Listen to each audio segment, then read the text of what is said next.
Olá, queridos, glória a Deus.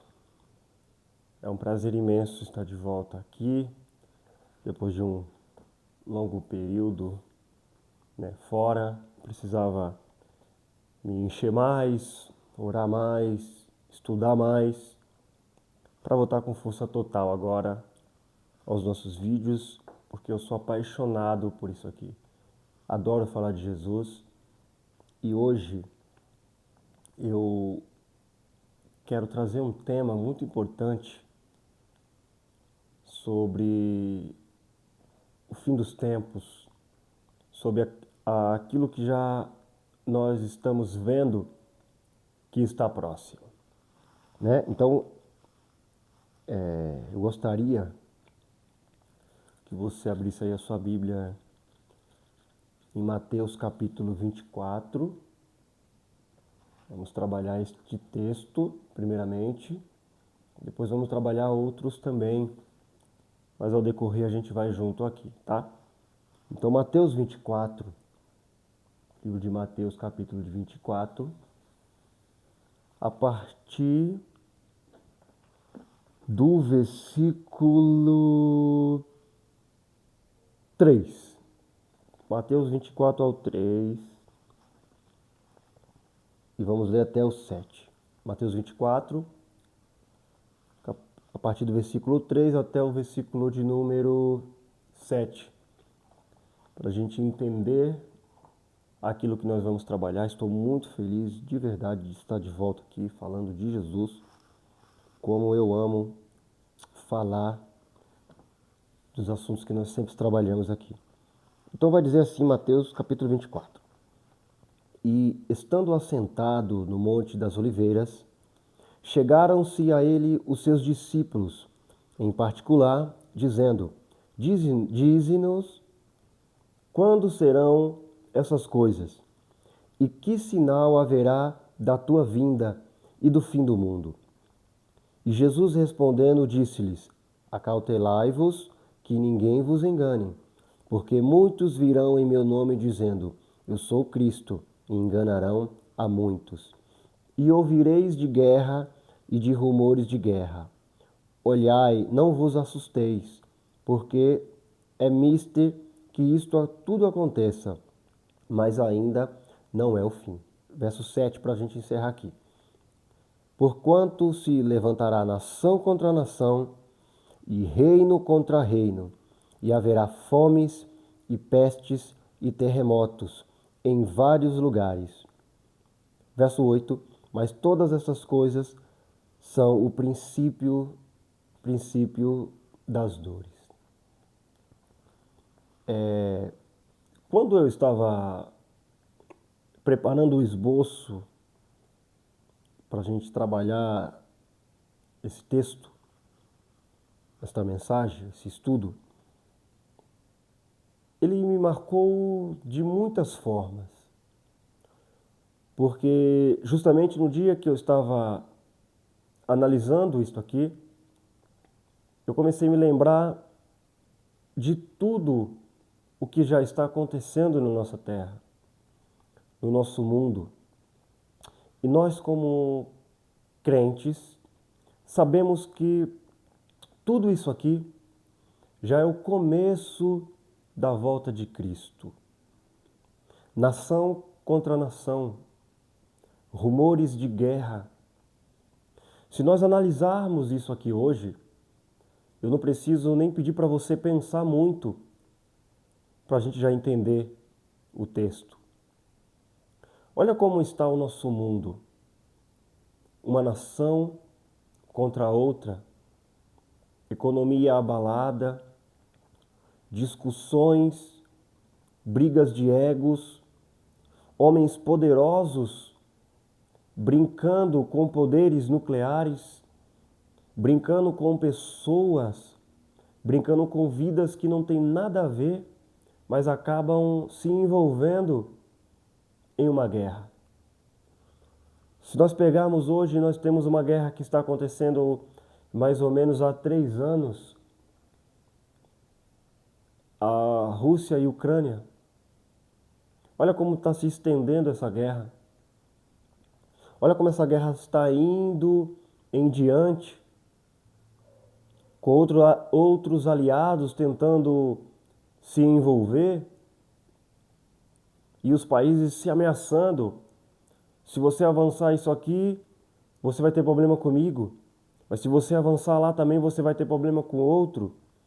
E a gente vai vivendo esse rumor de guerra, de bombas nucleares, que é um medo mundial que se tenha uma guerra nuclear. Então, quando Jesus vai nos alertando sobre isso aqui, isso aqui é maravilhoso de nós vermos o alerta que Cristo nos deixa. Nós devemos que estar sempre em vigilância. A vigilância ela é importante, porque ela nos faz lembrar de onde nós viemos e para onde nós vamos quando Cristo vir buscar a sua igreja. Versículo de número 12 vai dizer, e por se multiplicar a iniquidade, o amor de muitos esfriará. Foi exatamente isso ao qual nós já estamos começando a trabalhar. O homem ele ficou tão cheio de si, está tão cheio de si próprio, que ele não para pensar na volta de Cristo. Ele não para pensar que Jesus vem resgatar a sua igreja. Ele está tão avarento, o amor não existe mais em seu coração, que tudo isso gera guerras. O versículo de número 6 é muito claro, e ouvireis de guerra e de rumores de guerra. Todo dia, quando a gente entra em algum portal online, hoje já se utiliza muito pouco o jornal, nós vemos, queridos, alguma guerra. Um país atacou o outro, nós vemos os rumores, outro país planeja atacar outro, o outro fala, eu vou me defender se você me atacar, aí o outro já se envolve, eu te ataco também se você atacar ele. Ficam fazendo os joguinhos psicológicos, não é? Se você atacar, eu vou ativar e jogo aí em você também. Ficam fazendo protocolos de armamentos. Tudo isso é um sinal poderoso da volta de Jesus. Então a primeira lição que eu deixei aqui, que é a guerra entre as nações e os rumores de guerras, é um princípio claro da volta de Jesus. É um princípio claro que Jesus está às portas. E nós devemos vigiar constantemente, nós devemos estar preparados para a volta de Jesus. Eu tenho algo comigo que eu sempre falo todos os dias. Eu estou em vigilância porque ele pode voltar agora, neste exato momento. Mas também eu continuo trabalhando e me dedicando como se ele fosse voltar daqui a 10 e 15 anos. Então a vigilância ela me faz esperá-lo ardentemente, esperá-lo para que eu possa vê-lo e vai ser vai ser o dia mais feliz da minha vida. Vai ser o dia que eu encontrar Jesus. Você já se imaginou o dia que você for encontrar Jesus, o quão extraordinário vai ser. Nós sempre lembramos isso na ceia, no momento do pão, no momento do cálice. Nós nos lembramos o qual extraordinário vai ser quando a gente encontrar Jesus. É algo perfeito. Então, esse sinal é muito importante. Guerra entre as nações, rumores de guerra, é o sinal claro que Jesus está às portas. O segundo ponto, queridos, que eu quero deixar aqui é um ponto que tem se intensificado entre o mundo inteiro, né? Tem ficado constante esse trabalho do diabo nas famílias. O amor de muitos tem se esfriado, né? Como eu já falei aqui no versículo 12. Mas o amor também entre as famílias tem ficado muito distante. O diabo tem investido constantemente na destruição de famílias. Ele tem colocado as suas energias malignas nesse patrimônio tão importante depois de Jesus. Depois de Jesus, nas nossas vidas, a maior bênção que nós temos é a família. É algo onde a gente pode ali chorar, desabafar, sorrir, chorar, ficar feliz, ter momentos de maravilhas com pessoas que nós amamos. Mas o diabo ele tem agido constantemente nesse grande patrimônio.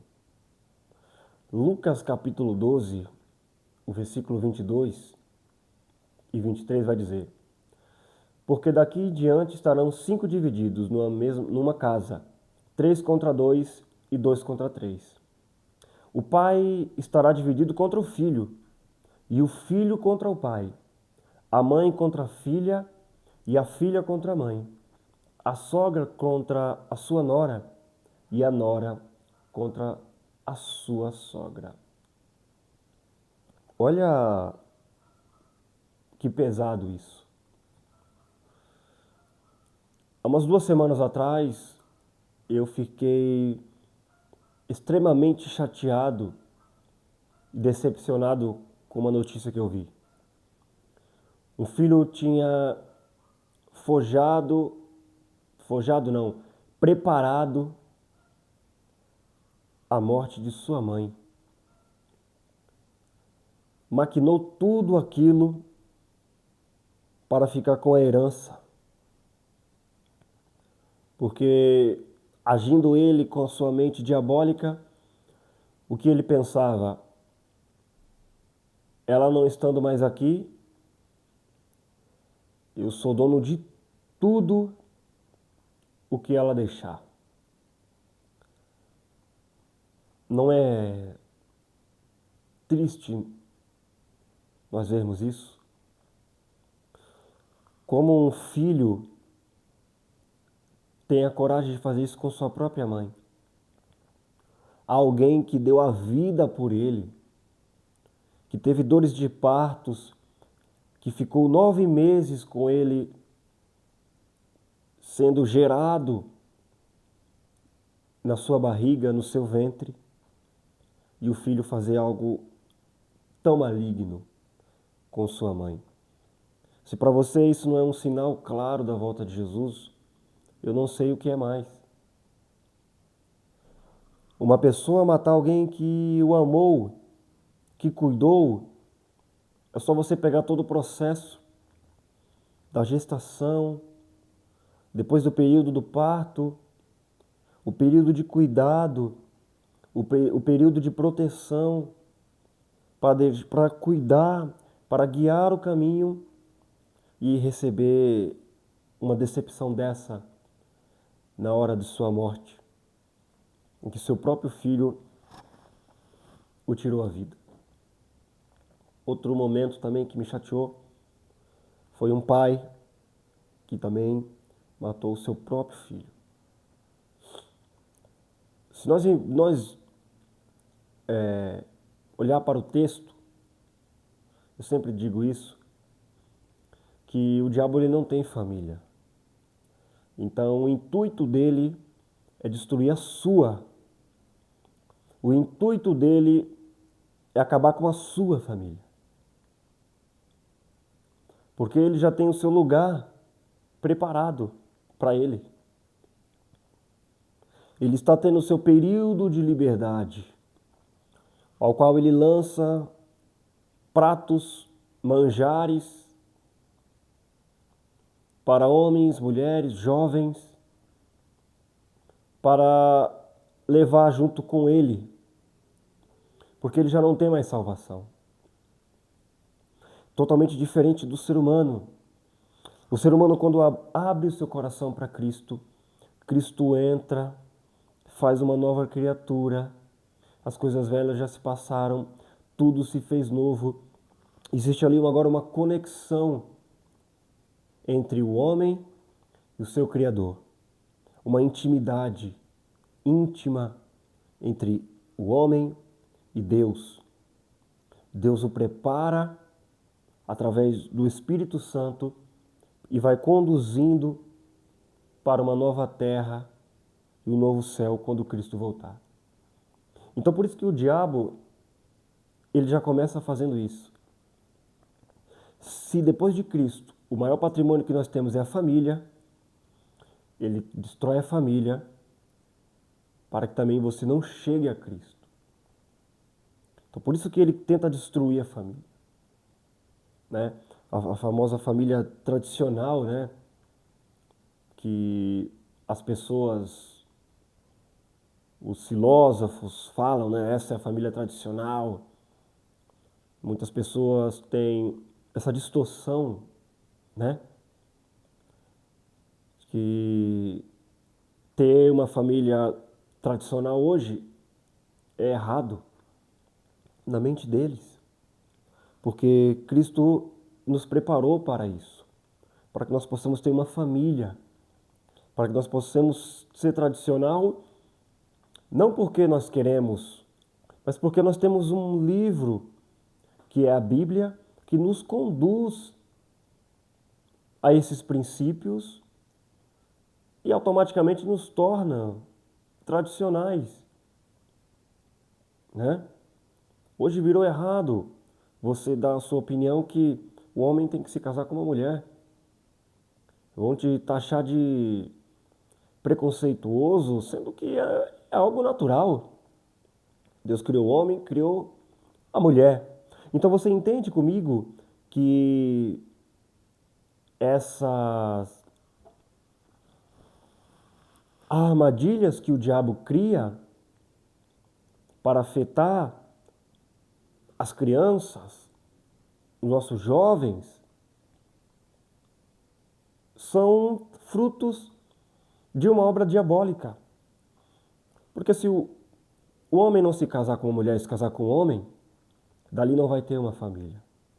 Se uma mulher se casar com outra mulher, dali não vai ter uma família.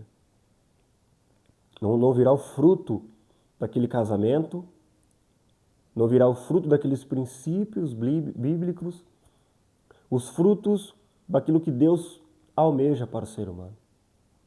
Então, essa é a segunda lição que eu aplico. A família. A sua família é importante. Depois de Deus, o seu maior patrimônio é a sua família. Você precisa estar bem com Deus e bem com a sua família, para que você tenha uma estrutura sólida aqui nessa terra. A terceira lição que eu quero deixar aqui para todos nós é naquilo que o homem tem se tornado para a gente encerrar, nos últimos tempos. Segunda carta a Timóteo, capítulo de número 3, o versículo de número 1, vai ler...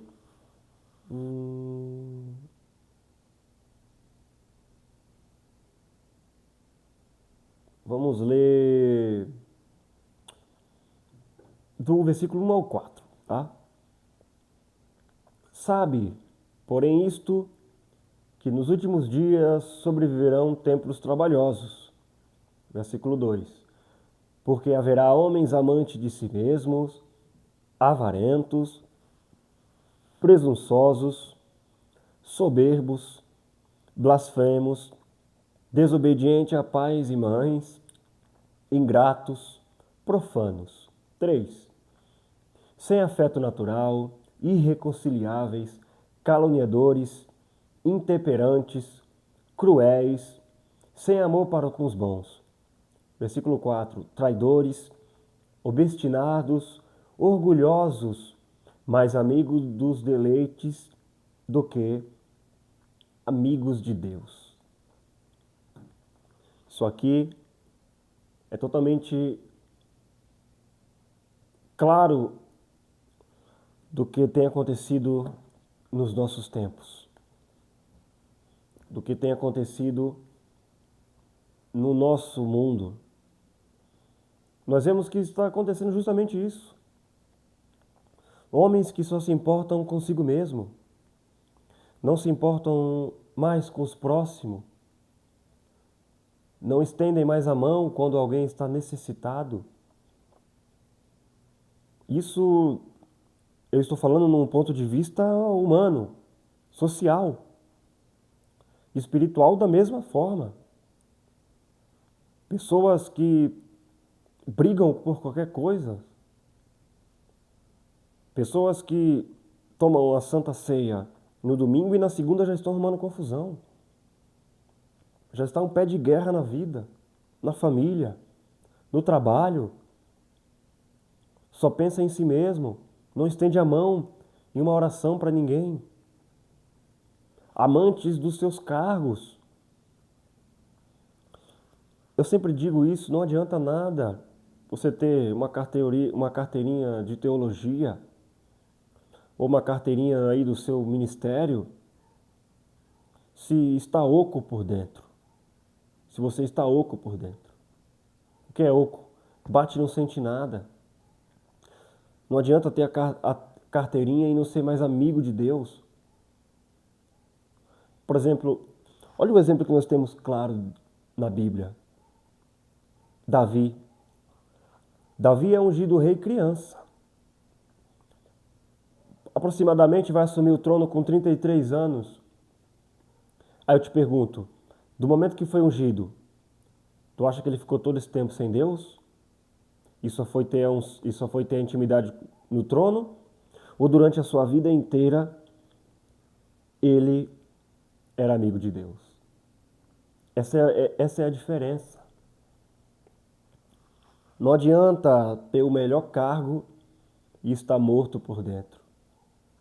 Não adianta ter o melhor cargo, bater no peito, se encher, e quando orar, o céu não se move. E quando falar com Deus, Deus não vai responder. Porque é um homem que... Homem e mulheres, tá? Estou falando no sentido geral. Mas é como se fosse igual Saul. Está no trono, mas a presença já se foi faz tempo.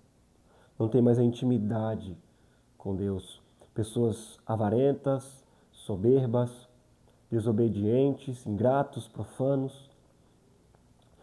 O versículo 3 vai dizer, sem afeto natural, irreconciliáveis, caluniadores, intemperantes, cruéis, sem amor para com os bons. É o que tem acontecido no nosso mundo. Pessoas que estão deixando de lado o amor, o cuidado com o próximo. Isso no contexto mundial, social e espiritual. Tem gente que está na igreja, mas está morta faz tempo. Não consegue mais sentir o Espírito. Não consegue mais estender uma mão. Não consegue mais fazer algo que seja útil para Deus. Porque perdeu a presença ao decorrer da caminhada. E Deus tem saudade de você do começo. Deus tem saudade de você do começo da caminhada. Talvez você esteja no meio da sua caminhada, mas olhou para trás e falou: a presença dele já se foi faz tempo. E ele te chama para ser reconciliável, para ser cheio da presença dele. Queridos, foi exatamente isso que Deus colocou no meu coração. Compartilhe esse vídeo, mande para pessoas. Faça o Evangelho de Jesus ser levado às nações. Você é um discípulo, você aí é um missionário. Não é porque talvez você fale: eu não estou no púlpito, então eu não sou útil. Não tenha isso. Não tenha esse ativismo. Você é útil para Deus, aonde Deus te plantou, aonde Deus te colocou. No seu trabalho você é um missionário, no seu trabalho você é um representante de Cristo. Aonde você estiver, você é um representante da glória de Deus. Continue firme, que Deus possa abençoar cada um de vocês. Como eu falei, é um prazer sempre gravar, é um prazer sempre falar de Jesus. E nos vemos na próxima semana que vem, em nome de Jesus, amém? Muito obrigado, até a próxima e fica com Deus.